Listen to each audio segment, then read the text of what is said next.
اعوذ باللہ من الشیطان الرجیم بسم اللہ الرحمن الرحیم اللہم صلی علی محمد وعلی آل محمد کما صلیت علی ابراہیم وعلی آل ابراہیم انک حمید مجید اللہم بارک علی محمد وعلی آل محمد کما بارکت علی ابراہیم وعلی آل ابراہیم انک حمید مجید رب اشرح لی صدری ویسر لی امری واحلل عقدۃ من لسانی یفقہوا قولی ربنا زدنا علما یا مقلب القلوب ثبت قلبی علی دینک آمین۔ 10 عنوانات کے تحت اسلامی تعلیمات ذی الحج 6 ذی الحج۔ عنوان نمبر 1 اسلامی تاریخ۔ امام ترمذی رحمہ اللہ، آپ رحمہ اللہ کا اسم گرامی محمد بن عیسیٰ، کنیت ابو عیسیٰ تھی۔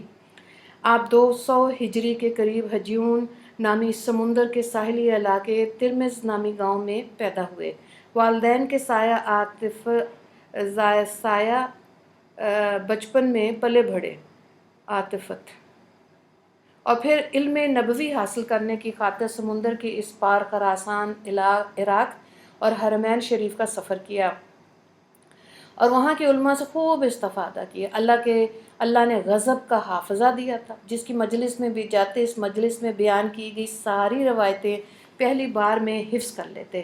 بعد میں آپ نے حدیث کی ایک ایسی کتاب لکھی جس نے ایک انقلاب برپا کر دیا، اور اس کی جامعیت اور ہمگیریت نے لوگوں کو بالخصوص علماء کی عقل کو حیران کر دیا۔ اس میں سیرت، آداب، تفسیر، عقائد، احکام، فتنوں، قیامت کی نشانیاں اور صحابہ کے فضائل کا ذکر کیا گیا۔ یہی وہ کتاب ہے جس کو ہم اور آپ جامع ترمذی کے نام سے جانتے ہیں۔ امام ترمذی فرماتے ہیں، میں نے اپنی یہ کتاب حجاز، عراق اور خراسان کے علماء کے سامنے پیش کی تو وہ لوگ بہت خوش ہوئے۔ ایک مرتبہ فرمایا، جس کے گھر میں میری کتاب ہوگی سمجھو اس کے گھر میں نبی ہیں۔ جو بات کرتے ہیں آخر عمر میں آپ کی بینائی چلی گئی۔ آپ نے 13 رجب 279 ہجری کو انتقال فرمایا۔ عنوان نمبر 2 حضور صلی اللہ علیہ وآلہ وسلم کا معجزہ، بکریوں کا مالک کے پاس چلے جانا۔ خیبر میں آپ صلی اللہ علیہ وآلہ وسلم کسی قلعے سے لڑ رہے تھے، اتنے میں ایک بکریاں چرانے والا آیا اور اسلام قبول کر لیا، اور پھر کہنے لگا، یا رسول اللہ صلی اللہ علیہ وآلہ وسلم، ان بکریوں کو میں کیا کروں؟ آپ صلی اللہ علیہ وآلہ وسلم نے فرمایا، تم ان کے منہ پر کنکریاں مار دے، اللہ تیری امانت ادا کر دے گا، اور ان سب بکریوں کو اپنے اپنے گھر پہنچا دے۔ چنانچہ اس شخص نے ایسا ہی کیا تو وہ سب بکریاں اپنے اپنے گھر پہنچ گئیں۔ بہقی میں اس کو روایت کیا گیا۔ عنوان نمبر 3 ایک فرض کے بارے میں، یعنی حج کی فرضیت۔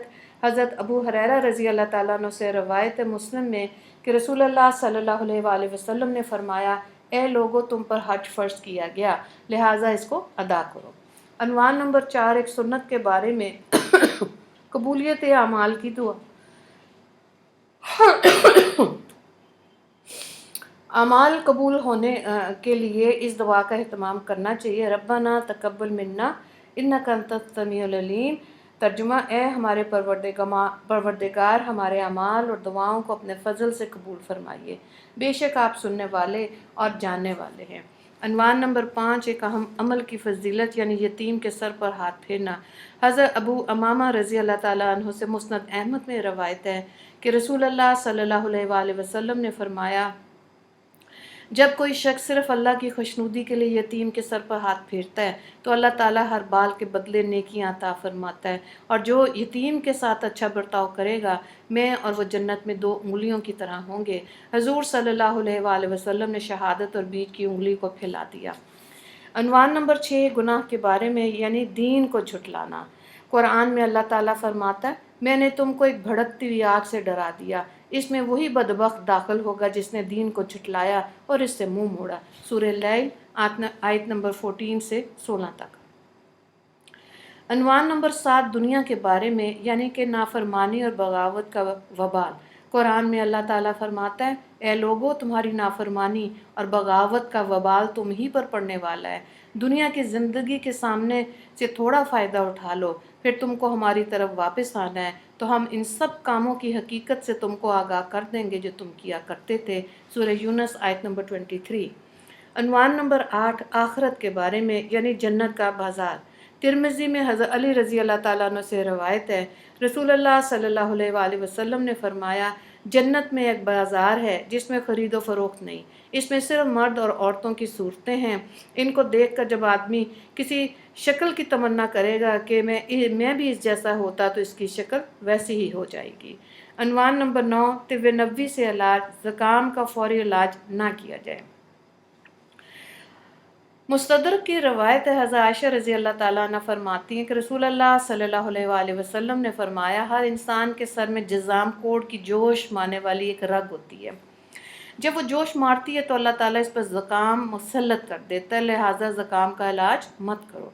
مفہوم کیا ہے کہ حکمہ حضرات بھی زکام کا فوری علاج بہتر نہیں سمجھتے، بلکہ کچھ دنوں کے بعد علاج کرنے کا مشورہ دیتے تھے۔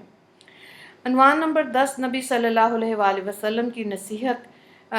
حضرت عطیہ رضی اللہ تعالیٰ عنہ سے ابو داؤد میں روایت ہے کہ رسول اللہ صلی اللہ علیہ وآلہ وسلم نے فرمایا، غصہ شیطان کے اثر سے ہوتا ہے، شیطان کی پیدائش آگ سے ہوئی اور آگ پانی سے بجھائی جاتی ہے، لہٰذا جب تم میں سے کسی کو غصہ آئے تو اس کو چاہیے کہ وضو کر لے۔ وآخر دعوانا ان الحمد للہ رب العالمین۔ اللہم اغفر للمسلمین والمسلمات والمؤمنین والمؤمنات۔ السلام علیکم ورحمۃ اللہ وبرکاتہ۔